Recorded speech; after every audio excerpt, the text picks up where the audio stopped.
ప్రభుత్వంలో భాగస్వామ్యంలో ఉన్న కార్యకర్తలు కానీ, మా సహచర ఎమ్మెల్యేలు కానీ, మీరు వ్యక్తిగతంగా ఏ తప్పులు చేసినా అది ప్రభుత్వం మీద పడుతుంది. అలాంటి తప్పులు జరగకుండా చూసుకోండి.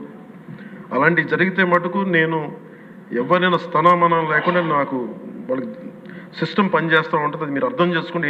నేను ఏ ఉద్దేశంతో చెప్తానని చెప్పారు అధ్యక్ష. ఇలాంటి తప్పులు జరిగితే అవి వ్యక్తులు చేసిన తప్పులు పార్టీలకు కానీ ప్రభుత్వానికి కానీ చెడ్డ పేరు రాకూడదు. దాన్ని ఎలా హ్యాండిల్ చేసుకోవాలో జనసేన పార్టీ తరఫు నుంచి నేను మా వాళ్ళందరికీ కూడా ఒకటే తెలియజేశాను. మీరు వ్యక్తిగతంగా కనుక ఏదన్నా చేసి అది కూటమి ప్రభుత్వానికి ఇబ్బంది కలిగితే నేను వారిని వదులుకోవడానికి సిద్ధంగా ఉన్నానని చెప్పి చాలా స్పష్టంగా తెలియజేశాను అధ్యక్ష. అది మీరు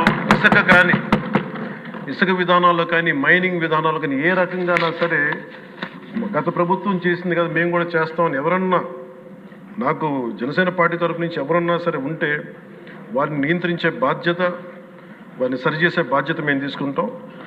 అలాగే ఈ క్రమంలో తప్పులు చేస్తే విధి నీతిలో ఒకటి చెప్తారు, ఒక గ్రామం కోసం ఒక కుటుంబాన్ని, ఒక రాజ్యం కోసం ఒక గ్రామాన్ని వదులుకోక తప్పదు. అలాగే నాలాంటి వాడు కూడా తప్పులు చేసిన అధ్యక్ష చాలా నిస్సందేహంగా నాలాంటి వాడిని కూడా శిక్షించాలి అధ్యక్ష. అలాంటి బలమైన సంకేతం ప్రజలకు పంపించాలి అధ్యక్ష.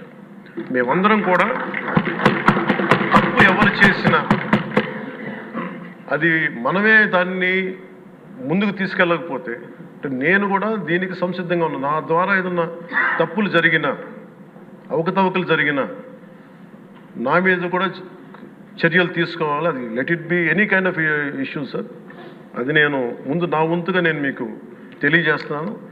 I will be liable if I do any mistake as I uphold this as long as I hold this responsibility.